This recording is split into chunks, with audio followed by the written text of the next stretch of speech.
इस कहानी में एक चाइनीज कैनेडियन हस्बैंड वाइफ है। सुबह के समय वाइफ अपने हस्बैंड लिए नाश्ते में मोमोज बनाती है, जिसके बाद हस्बैंड ऑफिस चला जाता है। यह दोनों कपल बहुत ही शांत स्वभाव के हैं और अच्छे से अपना जीवन बिता रहे थे। हस्बैंड के जाने के बाद वह महिला खुद भी मोमोज खाने लगती है, लेकिन एक मोमो को खाते समय वह अचानक से जिंदा हो जाता है। महिला बहुत घबरा जाती है। महिला देखती है कि उसे मोमो के बहुत सुंदर छोटे छोटे हाथ पैर भी हैं और वह एक क्यूट से बच्चे की तरह मासूम है। वह महिला बड़े प्यार से इस मोमो वाले बच्चे को हाथ में उठा लेती है और उस मोमो बच्चे का नाम बाओ रखती है। सारा दिन दोनों साथ में खेलते रहते हैं। महिला उसे अपना ही बेटा मान लेती है और उसकी अच्छे से देखभाल करती है। उसे समय पर खाना खिलाती है।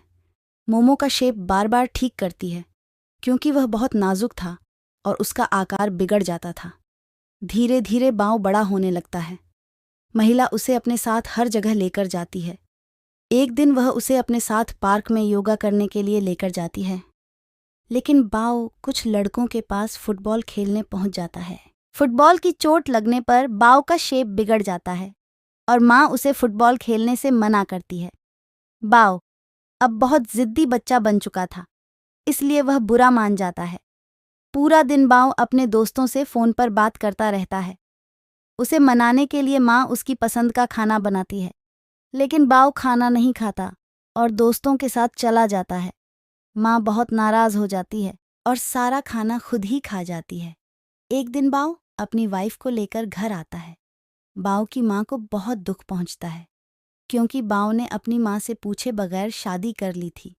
बाओ अपना सामान पैक करके घर से जाने लगता है, तो माँ उसे रोकने का प्रयास करती है, लेकिन बाओ उसकी कोई बात नहीं मानता और जाने का फैसला कर लेता है। उसे रोकने की सब कोशिश बेकार थी। माँ को बहुत गुस्सा आ जाता है और वह उसे खा लेती है, लेकिन बाद में उसे बहुत पछतावा होता है, क्योंकि वह बाओ को बहुत प्यार करती थी।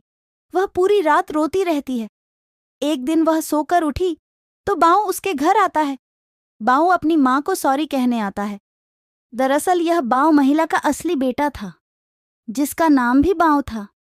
उस मोमो की शक्ल इस लड़के से काफी मिलती थी।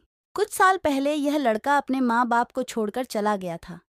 इसी सदमे की वजह से उसकी माँ को वह मोमो अपने बेटे की तरह लगने लगा था। यह सारी कहानी माँ की एक इमेजिनेशन थी। महिला अपने बेटे को माफ कर देती है।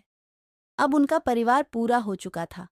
बाओ अपनी पत्नी के साथ फैमिली में वापस लौट आया था। कहानी आपको कैसी लगी? कृपया कमेंट बॉक्स में लिखें।